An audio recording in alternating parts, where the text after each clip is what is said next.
Un module est à la fois un bloc d'encapsulation et de distribution lorsqu'on travaille avec Node.js. Dans cette partie, nous allons à la découverte des modules. À quoi ressemble un module, comment créer son propre module, comment utiliser un module existant, etc.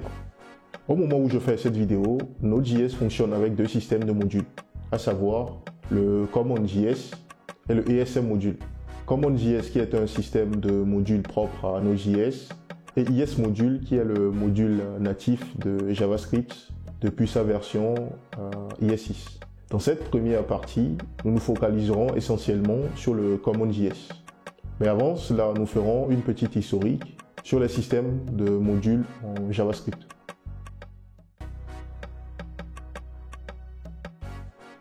Pour la petite histoire, jusqu'à la version ES6, c'est-à-dire ES 2015 de JavaScript, le langage ne disposait pas nativement de système de modules. Et comme nous l'avons vu dans le chapitre ou dans la vidéo sur l'encapsulation et les modules patterns de la série de vidéos sur l'apprentissage du JavaScript, pour éviter de polluer le scope global ou isoler un code du scope global, on passait par le module pattern, qui est une combinaison de ce qu'on appelle l'IFE et du closure. Donc si vous n'avez pas ces notions, je vous recommande de regarder la vidéo sur l'encapsulation et les modules patterns de la série sur l'apprentissage du JavaScript, la partie sur la programmation orientée objet, pour mieux comprendre ces notions et savoir comment le module pattern était utilisé pour simuler l'encapsulation avant la mise en place ou l'introduction des modules de façon native au niveau du JavaScript à partir de sa version ES6. Donc à l'époque, pour combiner ce manquement, la communauté a mis en place diverses façons de faire pour mettre en place un système de modules. Et c'est ainsi que des systèmes de modules ont vu le jour, à savoir AMD, qui est un système de modules fourni par une bibliothèque qu'on appelait Require.js. Je ne sais pas si cette bibliothèque existe toujours, mais vous pouvez faire une petite recherche dessus si vous voulez approfondir votre connaissance sur l'historique. Donc ensuite est venu CommonJS avec la création de Node.js. Donc le CommonJS est un système de modules qui a été créé par Node.js et qui est propre à Node.js. Nous avons ensuite le système de modules UMD qui a été créé pour permettre la compatibilité entre l'AMD et le CommonJS. Donc tous ces systèmes de modules ont vu le jour avant l'introduction des modules de façon native dans le JavaScript à partir de sa version 6. Donc si nous revenons maintenant sur la notion de module, c'est une notion qu'on retrouve au niveau de différents langages de programmation comme le Python, le Java, le C#, etc.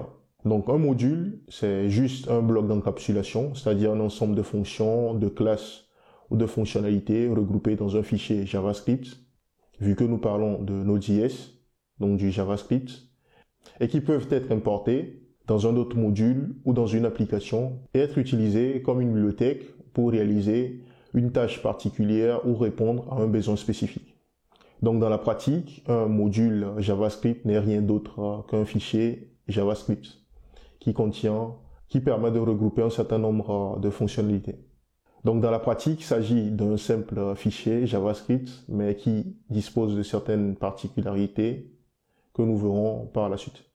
Et comme dit dans la petite historique sur les systèmes de modules, Node.js a été créé par défaut avec le système de modules qu'on appelle CommonJS. Mais il faut noter que depuis la version 12 de Node.js, Node.js prend en charge à la fois le CommonJS et les modules ESM, c'est-à-dire les ECMAScript modules. Dans l'environnement Node.js, on peut avoir trois types de modules. Nous avons les modules qui sont fournis par défaut par Node.js et qui ne nécessitent aucune installation, qu'on appelle les core modules ou le building module.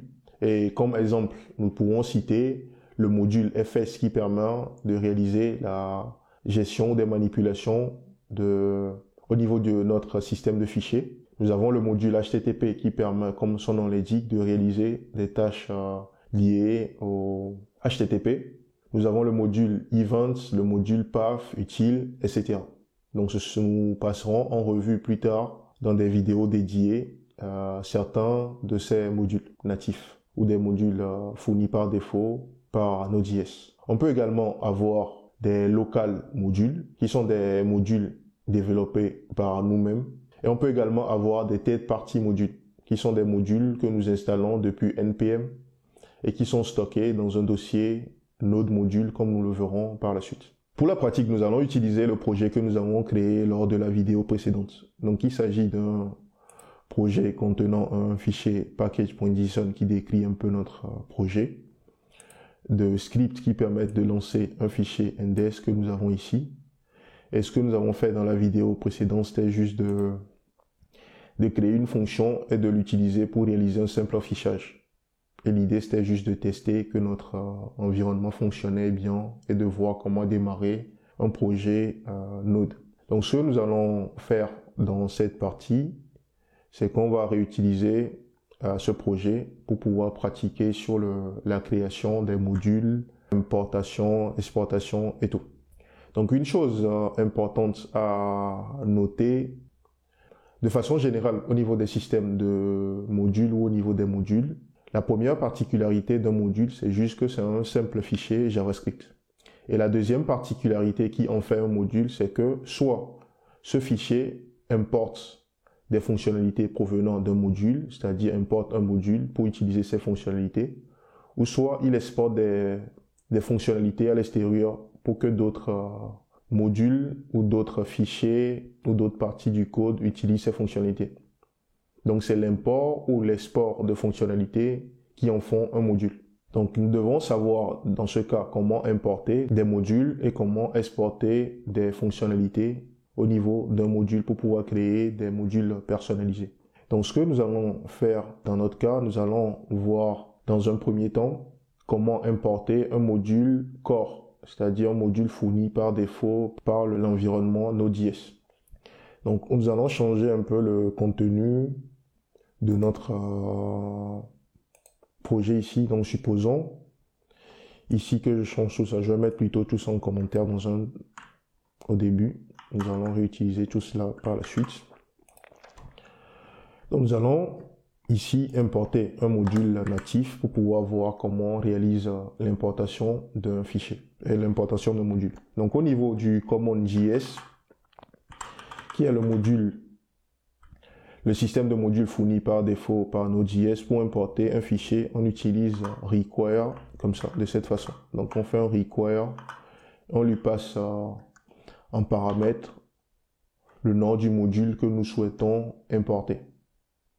Donc, supposons par exemple que nous voulons importer le module URL. Donc, il nous suffit de faire comme ça. Donc, en procédant de cette façon, on importe le module URL. Donc, on dit que c'est un module qui est fourni comme utilitaire pour pouvoir manipuler les URL. Donc, je peux ici affecter cela dans une variable et l'utiliser comme je veux. Donc, je peux faire ceci. Donc, ça veut dire que cette importation représente maintenant pour moi, cette variable représente pour moi maintenant le module en question. Donc, supposons maintenant que j'ai une adresse URL. Donc, je vais mettre ici adresse par exemple, qui représente une URL pour moi. Ou je peux même nommer ici pour faire la différence entre le module. Donc, je peux nommer ça en majuscule comme ça pour dire que ça, c'est mon module. Donc, supposons que j'ai une adresse comme ça qui est, par exemple, http. Donc, j'ai localhost.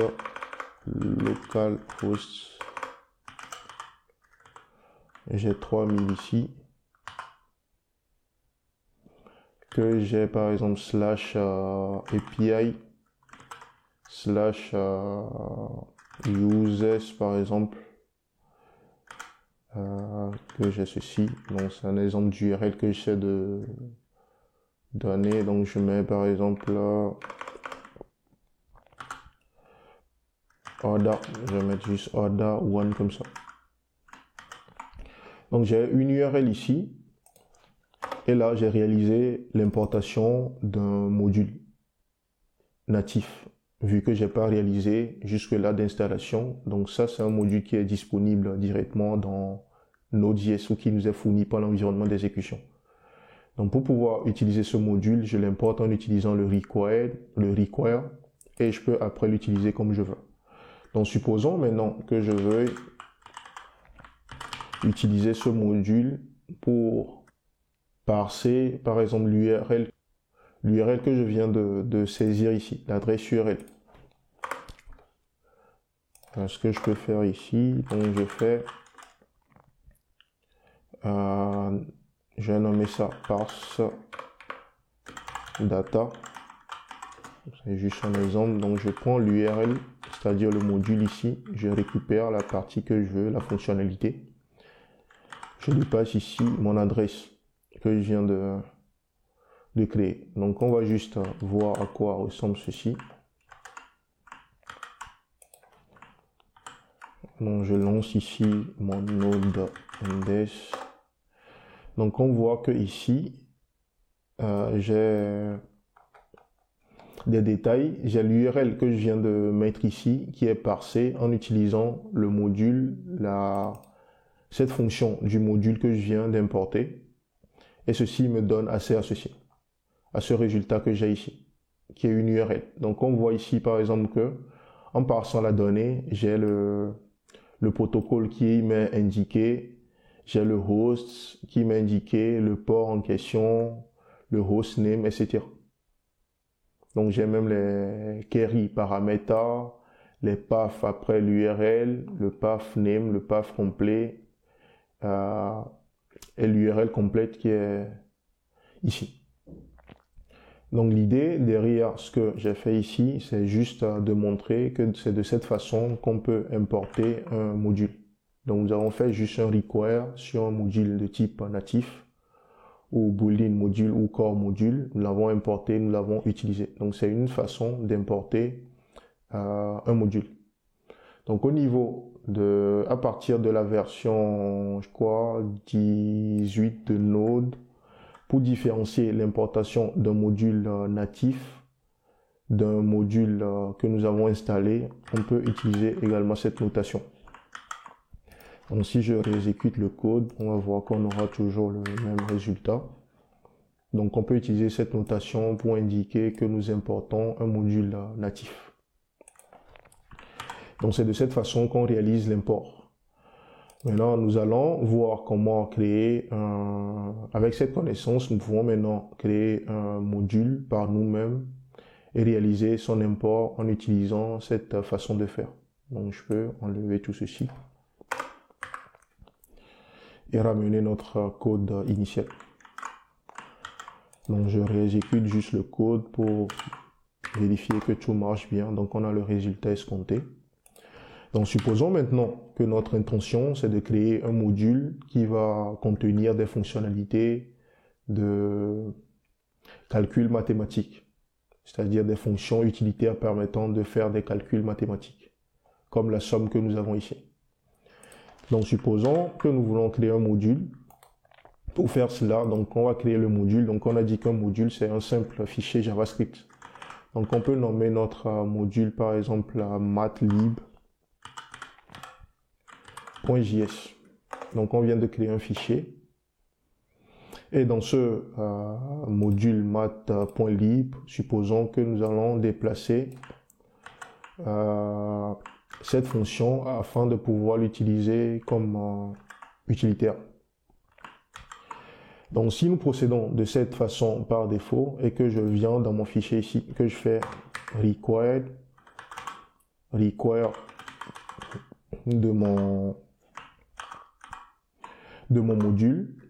Donc déjà, la première chose à noter ici, la différence avec l'importation des modules que nous installons ou des modules qui sont fournis par le système, c'est que ici il faut préciser le chemin complet vers le module en question. Donc dans notre cas, nous devons faire point slash comme ça pour indiquer le chemin vers matlib de cette façon. Donc je fais un const ici, je récupère la valeur, donc je peux nommer ça mat comme ça, point début, ou matlib, point début, donc je mets en commentaire tout ça. Donc lorsque je vais faire par exemple matlib.sum, supposons ici que je lui passe la valeur 1, 2. Donc lorsque je vais exécuter ce code, nous aurons une erreur. Pourquoi? Parce que au niveau de ce module ou de ce fichier, nous n'avons pas encore exposé cette fonctionnalité. Donc il faut exposer la fonctionnalité de façon explicite pour qu'elle soit accessible de l'extérieur. Tout ce que nous avons ici, qui n'est pas déclaré ou qui n'est pas exporté de façon explicite, reste à une visibilité privée pour ce module. Donc pour pouvoir rendre ceci public, il faut le dire explicitement en utilisant une instruction particulière. Donc on va voir que lorsque je vais exécuter ici le code que nous avons là, on aura une erreur. On nous dit que ceci n'est pas une fonction. Parce que la mat.lib.sum, la somme ici n'est pas encore connue ou n'est pas exportée par ce fichier. Donc on peut dire même que ce fichier n'est pas encore un module parce que ce fichier n'exporte pas de fonctionnalité. Donc au niveau du command JS, pour pouvoir exporter une fonctionnalité, on utilise export comme ça, plutôt module.export. Donc on fait ici module.export comme ça. En lui passant, donc on affecte à ceci les fonctionnalités que nous souhaitons exporter. Donc soit on lui affecte directement la somme de cette façon, ou soit on exporte un objet avec différents attributs qui seront importés plus tard par d'autres modules. Donc je vais aller progressivement pour expliquer la différence dans tout ça. Donc nous allons commencer de cette façon et exposer juste notre somme. Donc ce que nous faisons ici, ça veut dire qu'on exporte un objet à l'extérieur et cet objet contient un attribut qui représente notre somme ici. Donc si je réexécute ce code que nous avons là, on voit maintenant que j'ai pas de message d'erreur. Donc si on retourne ici, si je fais un console log directement là,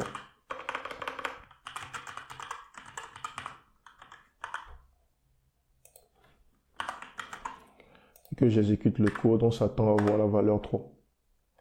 Donc ça veut dire que le code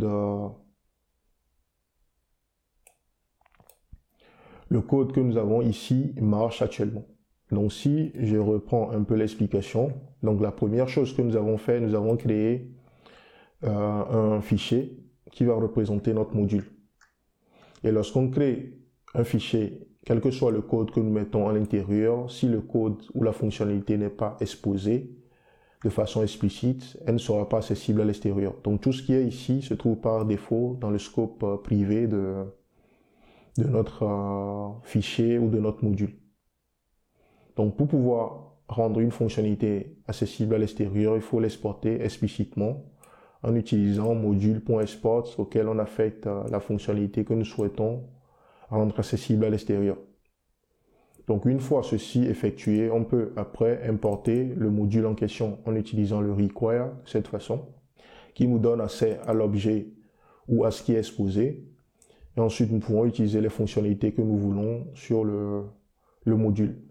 Donc pour montrer que ce que nous exportons est vraiment équivalent à l'objet que nous accédons ici, donc on peut simplement afficher la valeur de ceci. Donc on va voir à quoi cela ressemble. Donc on voit que ceci représente en réalité l'objet que nous avons ici. Donc il s'agit de cet objet et on voit qu'il a un attribut somme qui fait référence à la fonction que nous avons là.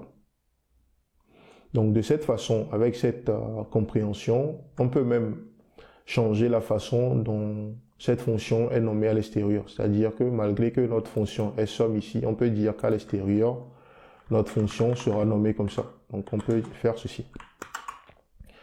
Donc si je réexécute ce code, donc on voit qu'à l'extérieur maintenant, c'est-à-dire le code qui est ici, cette fonctionnalité somme est exposée en utilisant l'attribut somme. Donc ça veut dire que de l'extérieur, les modules ou les applications qui importent le module que nous avons développé vont utiliser la fonctionnalité en utilisant ce nom que nous avons ici. Donc, ce qui fait que si j'exécute ce code, cela ne va plus marcher vu que la fonctionnalité était exposée sous le nom somme comme en français. Donc, on voit ici qu'on nous dit que ça n'existe pas. Le somme n'existe pas. Et si je remplace ceci par somme comme exporté, et que je réexécute le code, là, j'aurai les résultats escomptés. Donc, on a le 3 qui est bien affiché là. Donc, ce que nous pouvons faire ici, je vais juste me débarrasser de ce code. J'aurai plus besoin de ça, mais on va procéder à l'affichage directement pour ne pas polluer la console. Donc, je peux également enlever ceci. Donc, si je reviens ici, c'est une façon de faire. Donc, supposons que nous avons une deuxième fonction qui nous permet de faire la soustraction. Donc, je peux nommer ça de cette façon et faire un signe négatif ici. Donc, pareil, il faudra l'exporter pour qu'elle soit accessible de l'extérieur. Donc, je peux nommer ça ici sub comme ça, comme je veux, ou soit sous. Donc, je peux nommer ça ici, je vais nommer ça sub ou substract.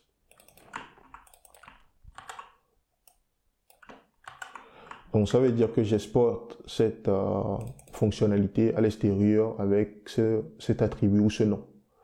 Donc, dans mon fichier index ici, si je fais appel à math.lib et que je lui passe le sub ici, donc je ferai 1, moins 2, ce qui va me donner moins 1.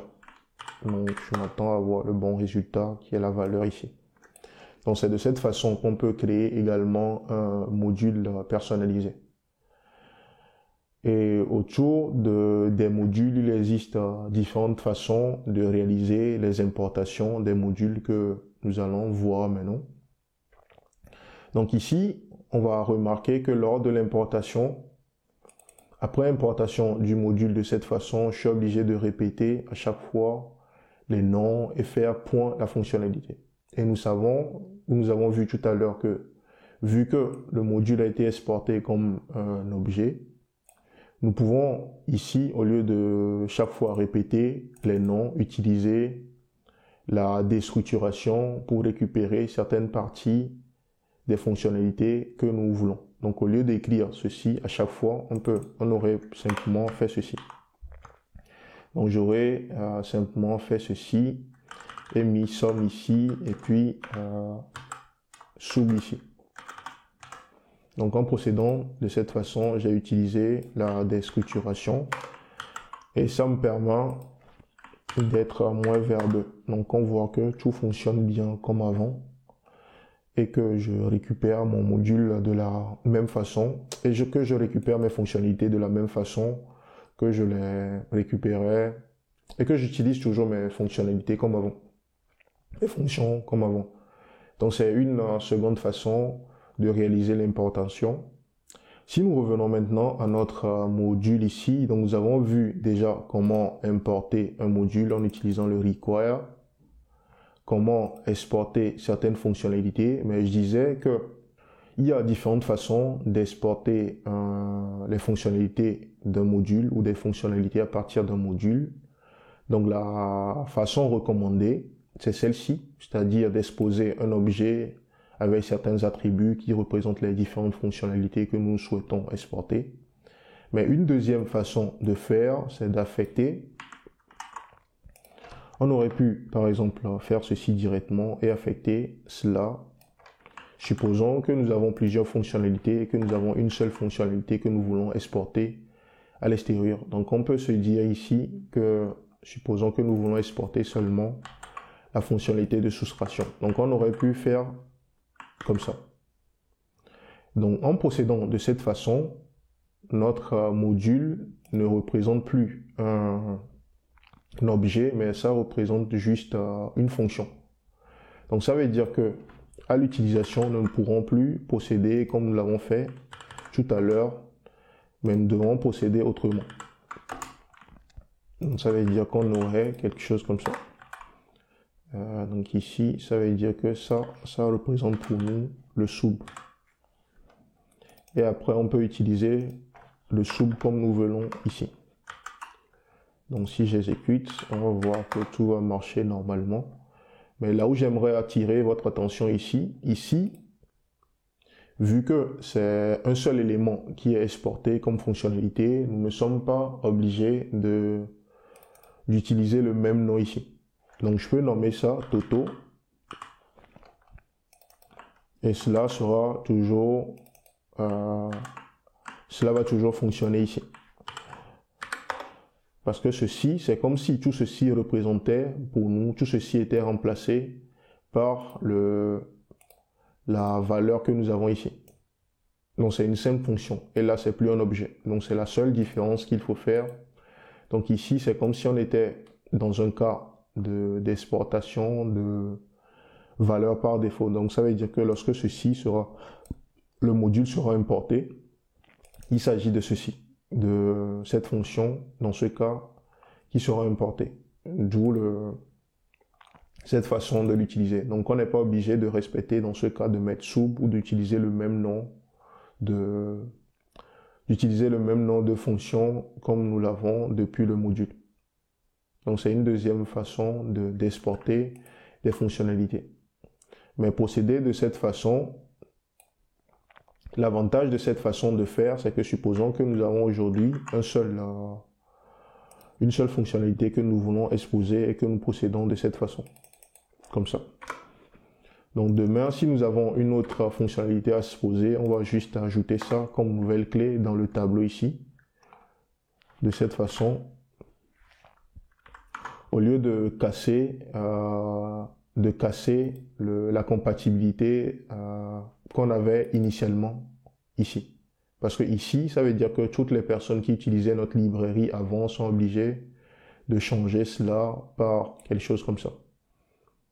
Alors que si nous avons une librairie que nous faisons évoluer et qu'on est parti et que nous partons sur le fait d'exposer un objet, donc ça veut dire que initialement les personnes auront une seule fonctionnalité et lorsqu'il y aura une autre nouvelle fonctionnalité, ils vont juste réaliser le second import en ajoutant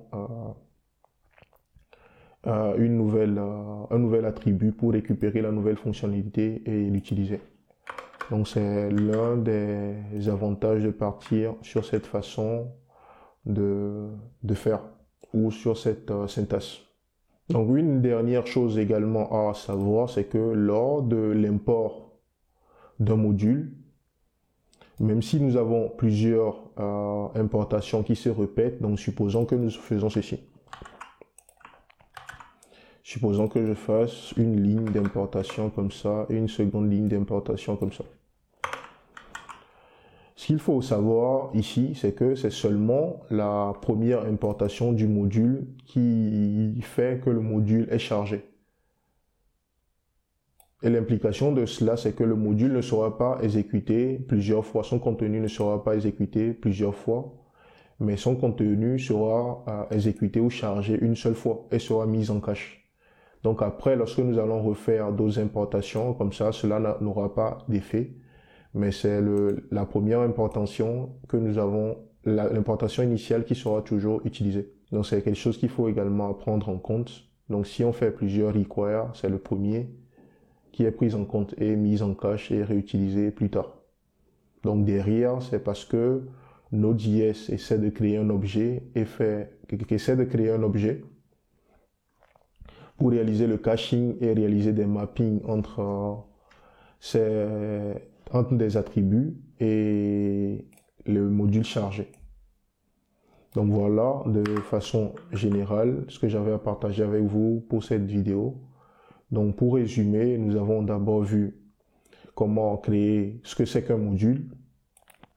La particularité d'un module, c'est que un module doit soit importer un module ou des modules, ou soit exporter des fonctionnalités, et dans ce cas, il est considéré comme un module. Et nous avons vu également comment importer un module en utilisant le require,